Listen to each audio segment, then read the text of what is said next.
The two main pillars of physical oceanography are observations and modelling. Up until recently, I've mostly used observations for my research. I've used satellite data, mooring and float measurements, and I've gone to sea myself to collect samples directly. For example, 2 years ago, I went on an expedition to the Weddell Sea, where we collected data adjacent to Larsen Sea ice shelf. Now, while this data is extremely valuable, as it is only one point in space and time, the insights that it can provide are limited. While writing up my results from the Weddell Sea expedition, I started to ask myself questions regarding how offshore water masses are interacting with the large, cold ice shelves of Antarctica, and what the possible implications could be for Antarctic bottom water, especially in a changing climate.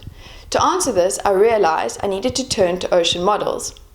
Luckily, I had just started my postdoc at L'Océan in Paris, and was in the fortuitous position to find myself located in the research and development group of the NEMO ocean model. When I started discussing ocean ice shelf interactions with my postdoc supervisor Julie, we both found it concerning that the NEMO global ocean model does not explicitly simulate ocean ice shelf interactions. In fact, none of the CMIP climate models used for the IPCC reports explicitly simulate circulation underneath the Antarctic ice shelves. This is, in my opinion, a big problem. To explain why, I need to give a little bit of background on the key role that ice shelves play in water mass transformation. In wintertime in Antarctica, cold winds blow off the continent, supercooling the surface of the ocean so that it freezes, forming sea ice. In this process, the salt contained in the seawater is expelled in a process called brine rejection. The surface of the ocean is now very cold and very salty, giving rise to deep mixing and convection. The high salinity water on the continental shelf, next to the large ice shelves, then flows deep underneath the ice shelf, driven by gravity. While circulating underneath the ice, the comparatively warmer shelf water melts the base of the ice shelf, producing ice shelf water. This very dense shelf water is a source water mass for Antarctic bottom water, the deepest and densest global water mass. Bottom water is a critical component for global ocean circulation, as it constitutes the lower limb of the global ocean conveyor belt. There are two main locations for the formation of parent waters for bottom water, the Weddell Sea and the Ross Sea.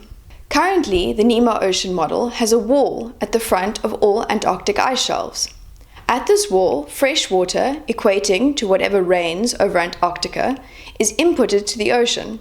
This parameterization for ice shelf melt works well for the small cavities, but it's not an adequate substitute to simulate dense water formation under Filchner-Ronne, Larsen Sea, and Ross ice shelves, the three major big cold cavities. To address this limitation in the NEMO global ocean model, we decided to devise Project Open, which aims to explore the realism of Antarctic bottom water source water characteristics in the NEMO models used for CMIP 6, and simultaneously to improve the global ocean 1 degree model called EORCA 1, so as to better simulate the sub-ice shelf cavity circulation. This all sounds great, right?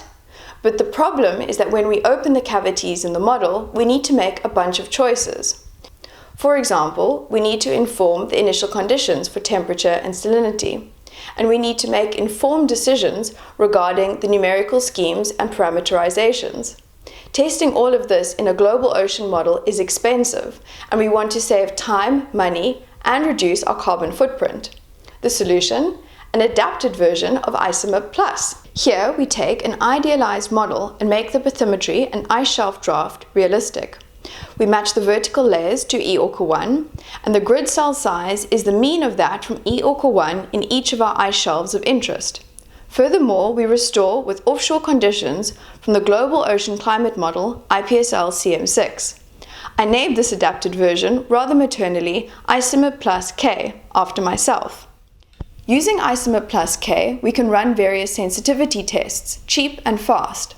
And as opposed to the regional high-resolution configurations, the lessons learned from ICEMIP Plus K can be directly transferred to the Global Ocean 1 degree model. Here we have output from the Filchner-Ronne configuration of ICEMIP Plus K. And as you can see, even though the restoring is only a one-way communication of the offshore conditions to the cavity, we have a detailed pattern of melt set up. When we compare this to the output from an awesome high-resolution model of the Weddell Sea, our simple little isomer plus K does surprisingly well. The next step for myself and Project Open is to use the knowledge gained from the test case to open the cavities in the NEMO Global Ocean Model and explore the impact that they have on shelf water properties. All of this is part of a big group effort in order to improve the representation of the Antarctic continental shelf and slope in global ocean climate coupled models.